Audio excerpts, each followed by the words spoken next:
Hello, everybody, and welcome to another episode of Inside the Axe Den. I am here. My name is TJ Bartholomew, and I'm here with Coach Britt. Unfortunately, Cedric will not be here tonight, but we're going to keep it rolling. How are you doing today, Coach? I'm doing great. It was a somber day, but a great day as well. Yes.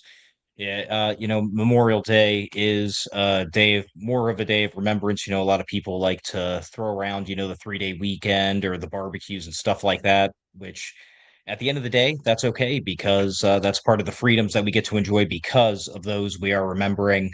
They gave up everything literally so we can have fun and live in the greatest country and with the most freedoms and liberties around. So, do want to take a moment to thank everyone who has served, especially ones who have, caught, who had everything taken from them for that. Yes, being the somber part of the day is, at least for me, it's very personal.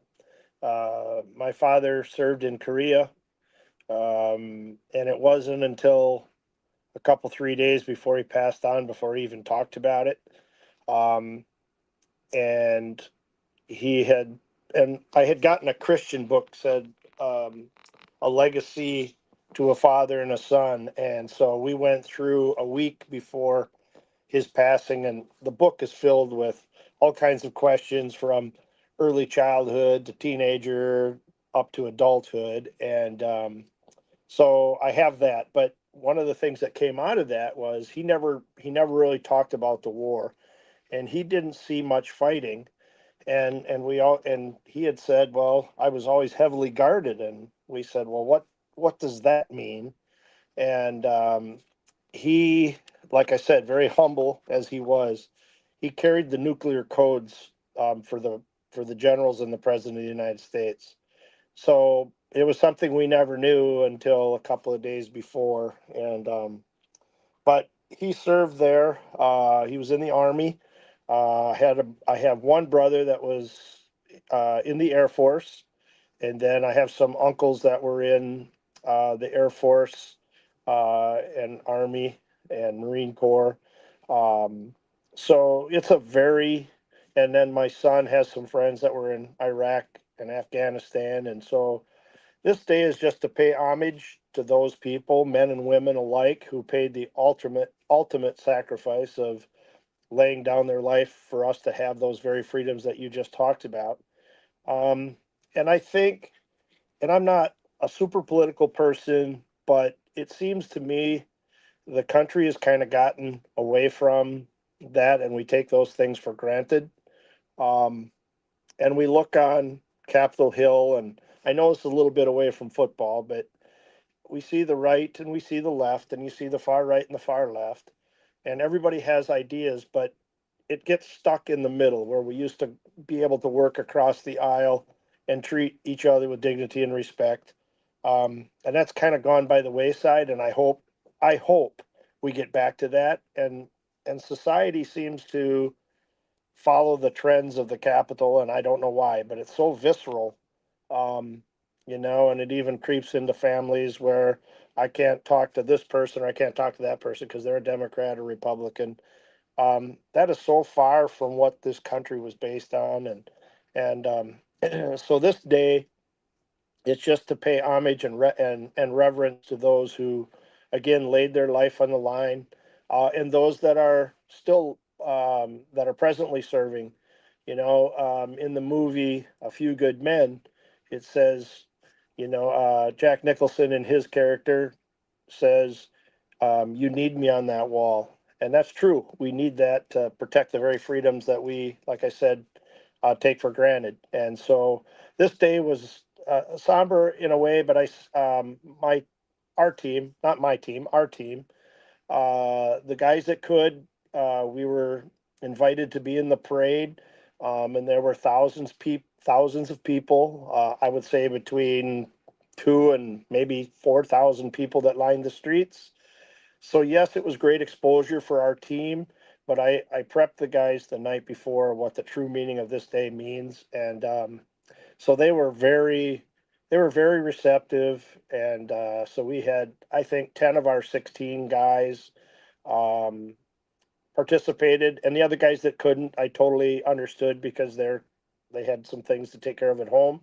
But it means a lot to me, and it means a lot that these guys um, from our team took the time to do that. So I told them on our Facebook page that and social media pages that I was very proud of them, and not only as men but as human beings. So yeah, it was a good day.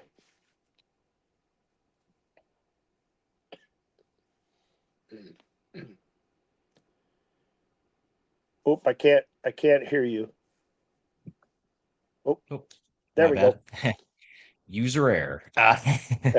Um, it really that really does kind of tie into arena football though, because again, just the community, being out in the community and the backing and being seen and things like that, which really does make this team already more special than in previous years, correct?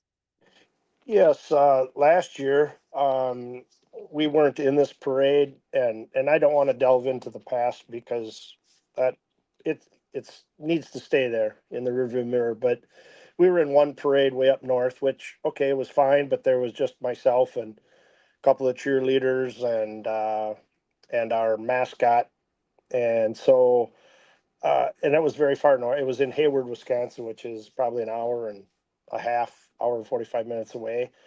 So, excuse me, my allergies are just kicking my butt. Um, but we didn't do the local parade last year, and I felt bad about that. And so Thursday night, after we got done with our inter squad scrimmage, um, our athletic trainer and sales, I guess, representative, Grace, uh, said after practice, "Hey, we're going to be in the parade. We were invited to be in the parade," and so yeah, I said, "Let's do it." And so that's how that came to be, and it was a pleasure to be in there and to see the people.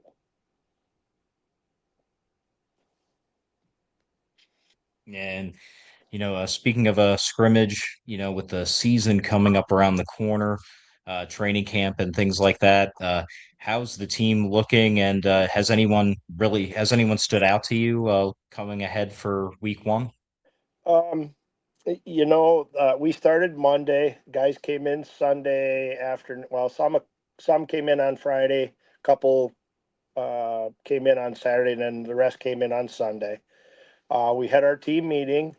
Then Monday was practice, and we reiterated that every job is open. You can't be complacent. Every rep could be your last rep, so you have to prove yourself on every rep. Don't cheat yourself. And so we came ready and prepared for Monday. Tuesday and Wednesday we had. Monday was a really good practice. Tuesday was a little sluggish, and that was our first day with pads. And we didn't tackle, so we just thud, but to get them acclimated. But Tuesday was sluggish, and we told them so. Wednesday came out and they looked really fresh. And then we had our inter squad scrimmage on Thursday, and then the hard part came Friday, where we had to make cuts, and that's the brutality again that I talked about last time of the sport, because you're taking someone's dream of continuing their career, and at some point the reality sets in that somebody is athletically more talented than you, and it's tough. Um, there's two guys that it just still bothers me, but they will be the first to get called back if we have the injury bug, and they know that. And we told them what things they need to work on and stay in shape. Our quarterback is really good. And then we picked up a running back, came in, and he's the real deal. Like him. And then there's a kid, I think it's Ohio. James Dorr plays outside linebacker slash D end. He's impressed. And then we just picked up, as of this afternoon, a center. Um, and so he will be arriving, I think, Wednesday. And then we'll plug him in and see how he does. He's fresh out of college, and he's a big boy. He's like 6 foot, 6'1", 300 pounds. He'll be our center. And then we've got two great tight ends and the back end of the defense as well. I mean, I could talk at length about all these guys, and it's really hard for me to pinpoint um, all all of them because I would like to talk about all of them. But those are the ones that stand out. And we've got a guy that I coached with is going to be our strong safety. He's an older gentleman, but he is, I feel, going to be the leader of our team, or one of them. And he looks really good for his age, man. He's super intelligent, uh, very much a team oriented guy, and so he always sticks out. But there were some that stuck out more than others, and took advantage of the opportunities that were given them, and they ran with it. And those are the guys that we kept. Unfortunately, the guys we didn't mean that they were bad people or bad players. It just meant that there were others that were more talented that fit our team and our offense and our defense. Yeah, now from the sounds of it, you're putting together a team that has a healthy mix of both young and veteran players. Yes, sir. Guys can range from 18, just graduating high school, which, um, unless you're pretty good sized, it would, you're playing against big men, but it's that way when you first come in as a freshman in college as well. But yeah, there's a great mix of younger guys, a couple of veteran guys, and so it's a good mix.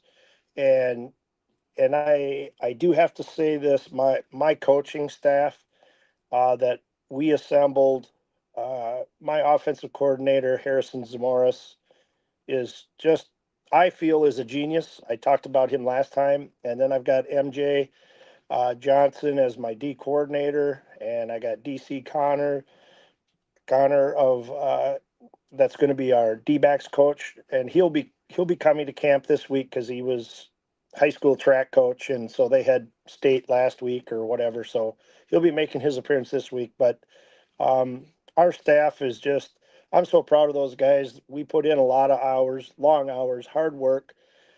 We've been preparing for this since January, and it's finally here. And so I'm excited. I'm super excited, and I just love not only my players, I love my coaches. We all get along. We're able to tease and have fun, but yet when it's time for business, it's all business. And speaking of week one, it's coming up the countdown under a week. Has it hit you yet that with excitement? You just said you were a little excited, or do you think it's really going to hit you game day? Uh, Um, I'm starting to get I'm starting to get excited. Um, I guess last week I was, when I talked to you guys, I was somewhat excited because I knew cuts were coming. And that's just a tough week to begin with. Um, but now as it gets closer, now that the team is set, we will work offensive, defensive situations tomorrow. We'll do special teams on Wednesday and some O&D. So generally Mondays and Tuesdays, we didn't today. But Mondays and Tuesdays, we generally have a couple hour practice each day, hour and a half on Wednesdays. Then Thursdays are usually light, about an hour practice. Friday, if we have a home game, probably walk through. That'll be about an hour. Otherwise, we're on the road for travel like we will be this week. So then we got that long, beautiful bus ride. But the guys have really bonded, and I think we're ready. And the team that we've assembled, I feel very, very comfortable. And I also feel very fortunate. I think we got some really good players. yeah, now you mentioned the long bus trip. How long of a ride is it going to be? Well, I suppose with stop, you probably have to stop a couple times, I would imagine, or three times. So I think it's like a 9 or 10 hour bus ride if you go straight through. But there'll be, by the time we get there, we'll probably leave. my guess is 8, 9 in the morning, and probably get down there between 8 and 10 p.m. on Friday night. Settle in, guys get up, get breakfast, um, and then kind of get their things packed because we'll have to clean out the hotel and be out of there, check out, and then the itinerary we have then would be get on the bus, go to the arena, and then you follow the protocol that's set.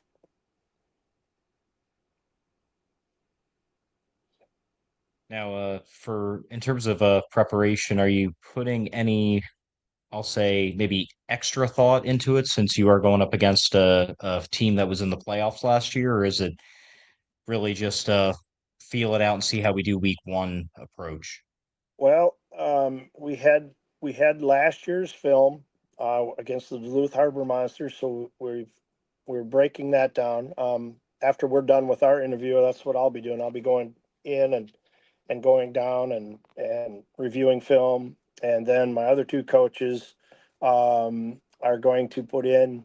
My defensive coach will give our offense the defensive look, and then vice versa. So we'll have roughly 32 plays, uh, 8 O versus D, 8 D versus O, and then we'll just flip flop. So they'll get 32 plays of what it looks like, and then we'll polish it up on Wednesday and Thursday, and we'll watch film Wednesday night. And then they played I would assume exhibition game or whatever you want to call it, last Saturday. So we'll use that film too, and see if there's any difference between last year and this year. But it's hard for the first game because, it's the NFL is pretty, you get guys that are pretty steady that you kind of know the team, and yeah, you have new draft picks, etc. It's kind of the same here. You know, different personnel, and they got to get used to our personnel. Which is nice is that we're not on film, and other than last year, and I'm not going to give away anything, but like I said last week, I think we're going to surprise people. We're kind of playing the underdog role, and that's fine. That's the way we like it, and we'll go out there and we'll give 100% and see where it takes us and where it leads us.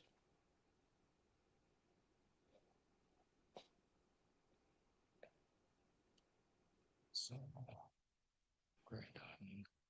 Now, for the overall season, we talked about it last episode. It seems like not to put any shade towards any teams, but it seems like the harder part of your schedule is early on, and then you kind of have, I'll say, more favorable schedule the second half of the season in terms of how teams did last year, new expansion teams, things like that. Yeah.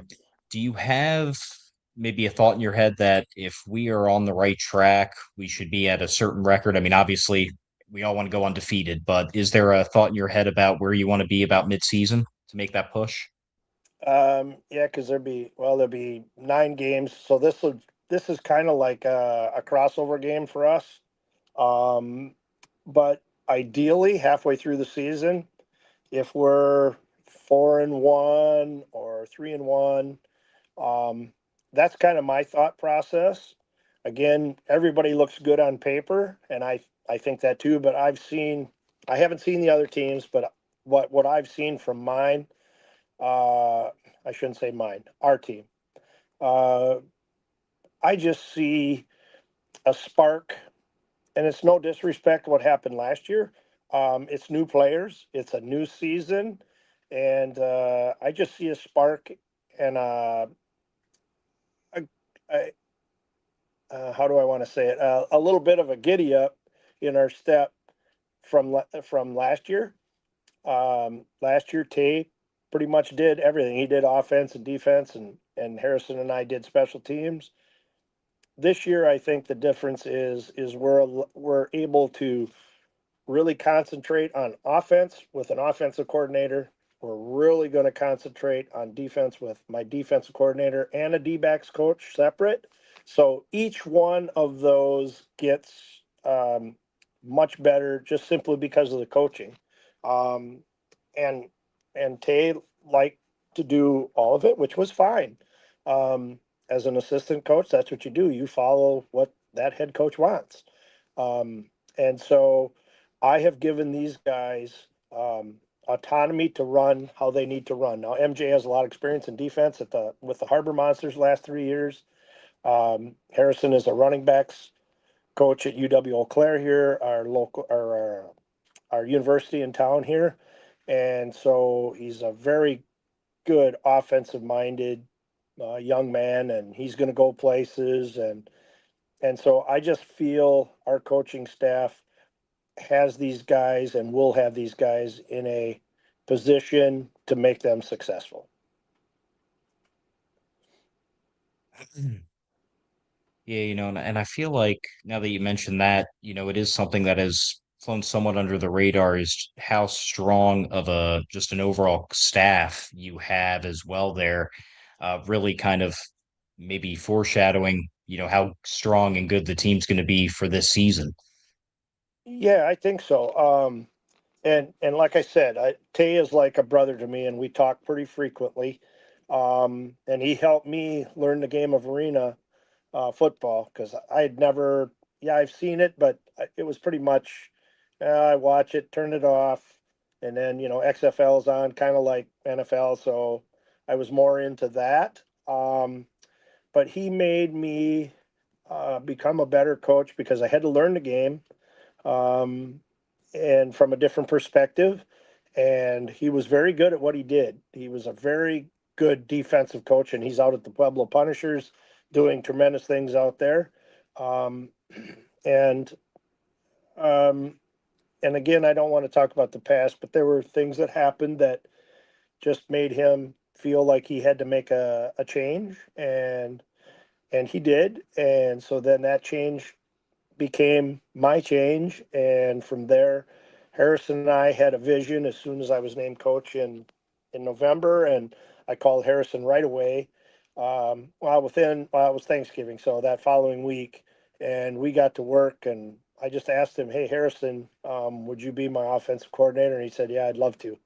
So that gives him that opportunity, and through one of the players that's on defense, um, played in Duluth, and he'd been all over, but he played in Duluth and knew MJ, and that's how that connection works. So it's always networking for coaches and players, and I just got real lucky. And DC Connors, our D-backs coach, knows MJ as well, and it's just a good fit, like a hand to a glove. So um, yeah, I'm just so super happy with my coaching staff. I'm very proud of them. Very hard workers, and that shows on the field and in practice. We we're not perfect, but I always tell the guys we chase perfection. So we take every rep seriously. We can't take a rep off. We can't be complacent because anybody can be average. It's always the extraordinary people that do extraordinary things, and I break it down in the pretext is it says extra. So the extraordinary people give that extra, and that's what I've tried to impress upon these young guys, and so yeah, they've bought in, and I think we're ready to go.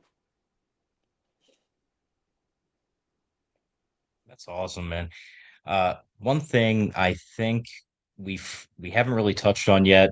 Uh, in the past, I've had the opportunity to ask some other TAL coaches when it comes to special teams, it's different. It's not nullified by any means, but it's also a lot different than pretty much in any other league of football.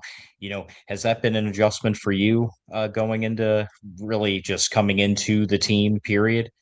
Yeah, because when you're with 11 man or 8 man, whatever it might be, in excuse me, inside that hockey rink, um, we it becomes it's a big part of the game, but it's also very basic in this league, because you have your one guy that throws off from has to be behind in the goal line and throws it 50 yards, and then it just breaks down to running lanes and blocking and doing your assignment, and the returner finding that open space. But if everybody does their job, it's it's not much different than 11 man, other than being you're on a smaller field, and you have a little less margin for error because you have the walls there on the outside. But it's more simplified than it is with 11 man, obviously. But we will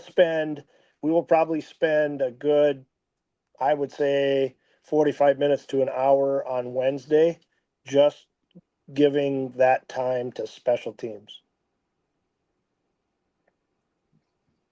Yeah, it kind of leads me into my follow-up to that. Is there anything that you're doing different now this year as the head coach with special teams? And that, and we're, to be honest with you, we haven't quite got that far because we have what we had last year. But there will be some tweaks come Wednesday, uh, that from a different perspective from MJ than what Harrison and I had. And so my coaching style has always been, we're in this together. All ideas can be laid out on the table. We can agree to disagree, whatever that might look like. But if we can find what we feel as a coaching staff is going to be successful, and we can put our guys pieces of the puzzle, um, and fit them right in the scheme, then we'll be okay. And it's not, you don't see a lot of runbacks in this league. Yeah, you'll get some breakaways, and you got some very talented guys, but um, the wall, the wall is, that can be, that's, if we play it right, the wall to the left and right of us is going to be our eighth and ninth man.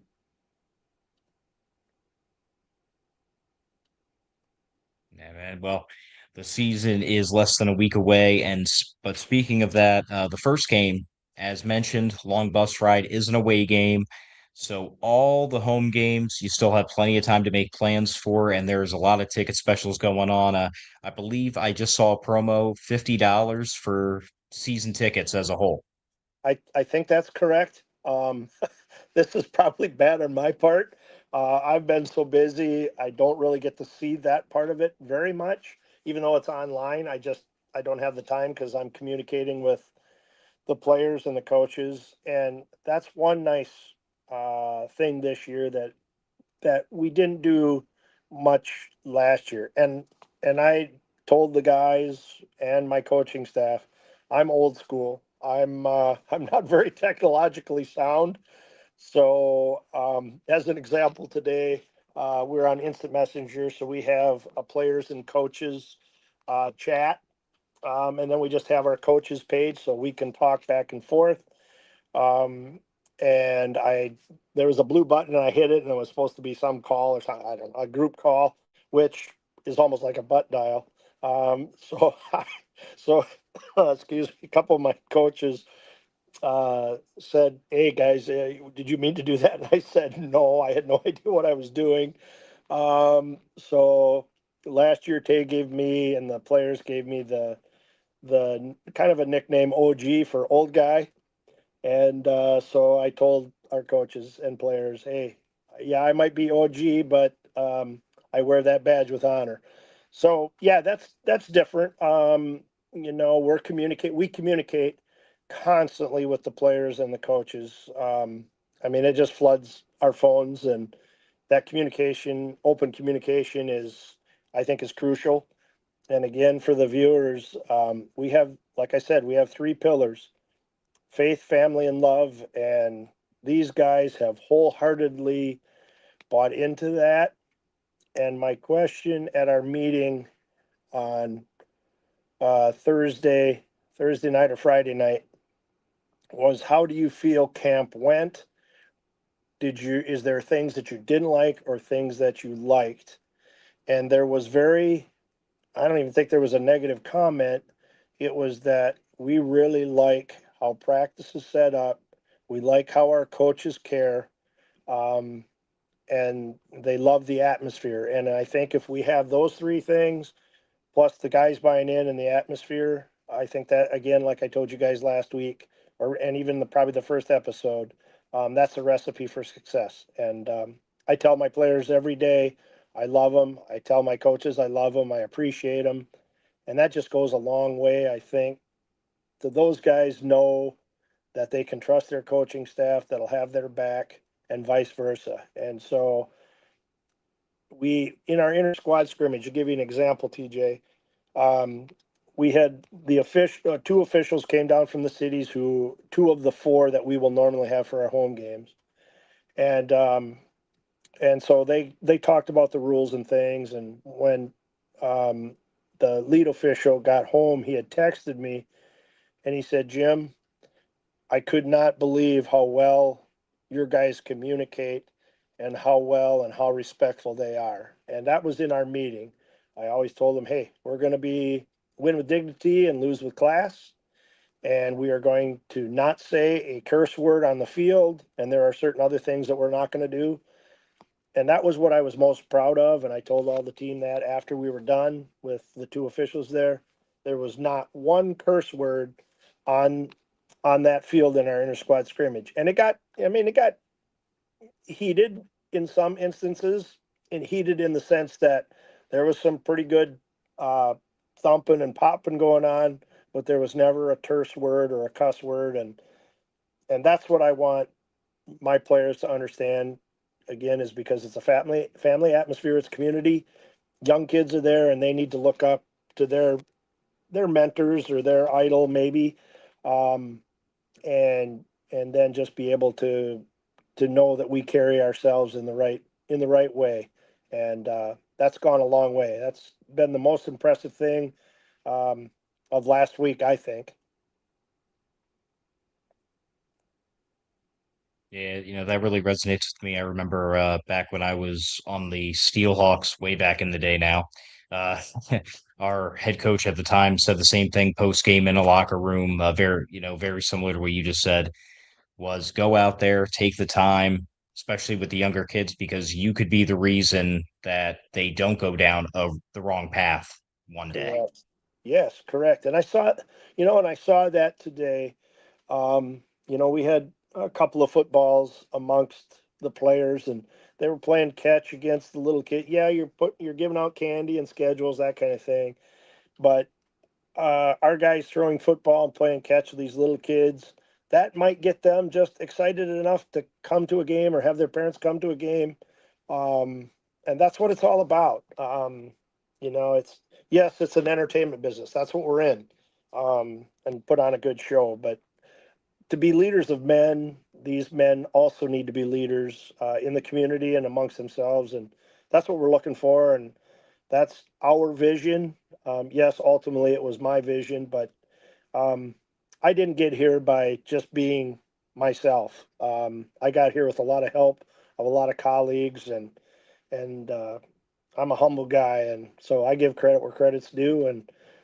And my assistant coaches have done yeoman's work, and I take care of some of the things that they don't see and get me stressed out. But and it was a stressful week, and there's still things that we're working out. But amongst the staff and players, I never show that stress to them. I can't.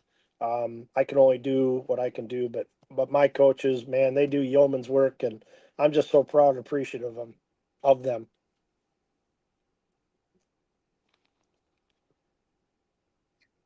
Well, I mean, hearing the way you've been talking really this whole off season, I think it has everybody in the Eau Claire fan base really excited about this season. Once again, this week, May 30th at 7 o'clock, they travel down to Ozarks to really test drive this new team, if you will, and see, how the season's going to look.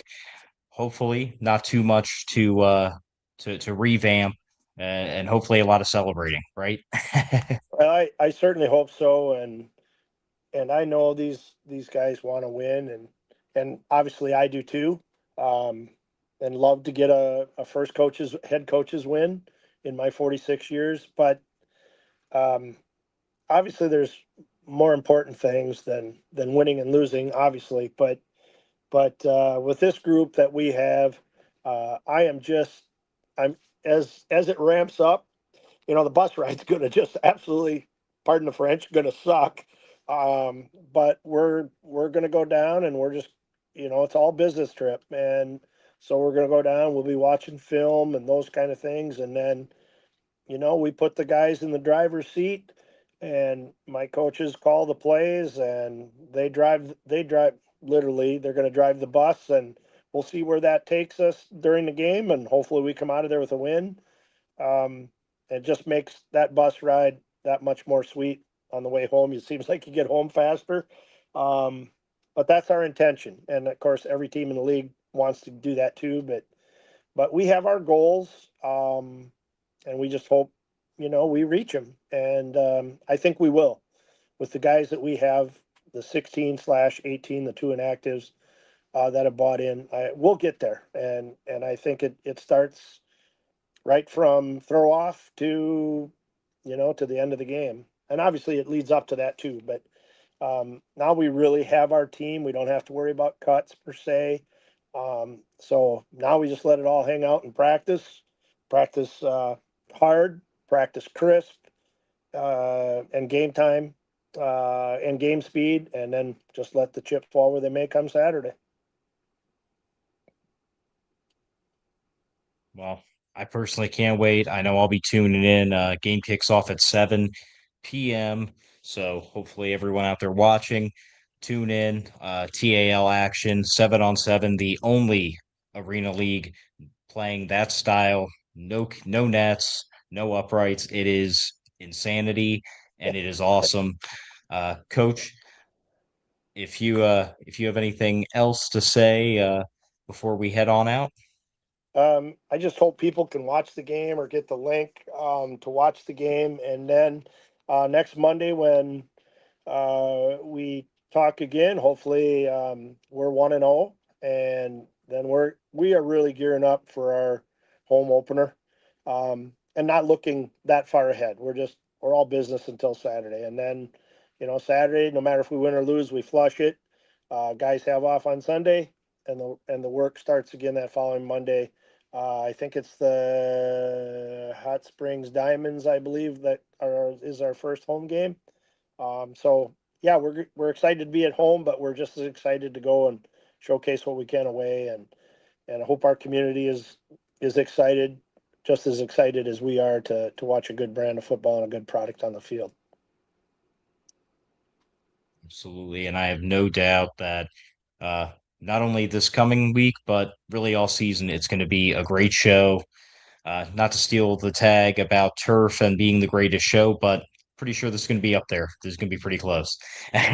Oh, for sure. I mean, I hope so, and I think we will. And I so appreciate you and the Cedric. This is really the the thrust of. I'm not big talking on the news or in the paper. I'm just not that kind of guy. That's not my DNA. But I won't talk about myself very much. It's always going to be about my coaches and my players, and credit is where credit is due. And yeah, I mean, apparently I'm the face of it, and I get interviewed, but they're the real people that drive the bus. And so I'm just along for this ride, and getting these guys to buy in, and we're just super excited, super stoked for this first game, and we'll just see how the season plays out. And like I said, you and the Cedric do a great job here. And I love this podcast, and I love your questions, and it's already been a great relationship, and I hope it continues. Me as well. It's like I said before, I've always wanted to do a coach's show. So when you hit us up about it, it was a dream come true, and it couldn't happen with a better head coach, in my opinion. Thank you very much. I appreciate it. And two great. What do you consider you guys, podcasters then, or sports? Uh, What is I- I'm your just terminology? I'm just faking it till I make it. That's my. Well, I might be doing that too. Who knows, but no, I'm just a very jovial, happy guy anyway. And then when this season's over, I go right into the high school season, and they had a meeting last night, and they've been really good too. All the coaches I've coached with over the last 6, 7 years. Um, they know this is my season, and they've been very patient, and I've been very fortunate. I love those guys to death too. And they're all coming to our games. So I'm just so fortunate and so blessed. So and blessed to have you guys too. And so yeah, let's keep doing this, and hopefully we can come back on, and we're always going to be 1-0 for you. Hey, hopefully, but regardless, again, this Saturday, 7 o'clock, I believe on YouTube, it will be streaming. The game will be streaming. So get your jerseys and make sure you order some of those home tickets. Packages start at Yeah, $50 for the whole season. For this week and the final week until the end of the season, we're actually going to have some games to talk about. So next sweet. Monday is going to be exciting. Yeah, can't wait. Can't wait. What one way or the other, it'll be exciting. It doesn't. I mean, that part doesn't matter. It's still going to be exciting to talk to you guys and the fans that are on here. And yeah, this is just a great opportunity for me, and I don't want to squander it. Like I told the guys, I don't want to squander their playing either. So we're here to win, and that's our goal. And hopefully, we achieve that.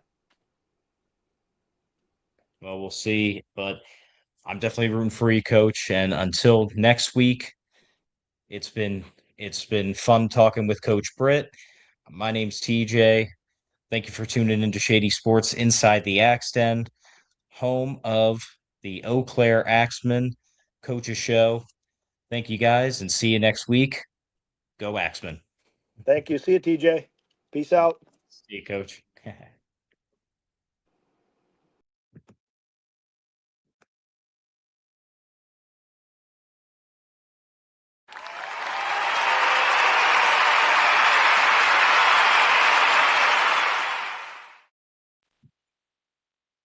Hi, everyone. This is TJ from Shady Sports Network. I am excited and proud to be the first one to announce that we as a network are introducing a digital magazine, official one called Shady Sports Magazine. As many of you know, the bread and butter of our network is covering arena and indoor football, and that's exactly what this magazine is going to be about. It is going to be the first ever arena and indoor football central magazine, all the leagues included. You're going to also have a bunch of articles in there about past teams going down memory lane. It's just going to be a one stop shop for the already diehard fan. It's going to be an easy spot to get all of your info, no matter which league or however many of the leagues you may watch. And for the new fan or the casual fan, it may help you turn into a diehard fan now because you're going to be able to get all the info super quick and easy sent directly into your email. We will announce in the upcoming weeks when the inaugural issue is going to be released. And believe me, we will definitely keep you updated on our shows and network as a whole on how to sign up for that list to get it. Email for free every month. Thank you to the fans, and thank you for everyone watching. As always, like, follow, share, subscribe, and most important, enjoy the show and keep watching. Thank you, and see you guys later.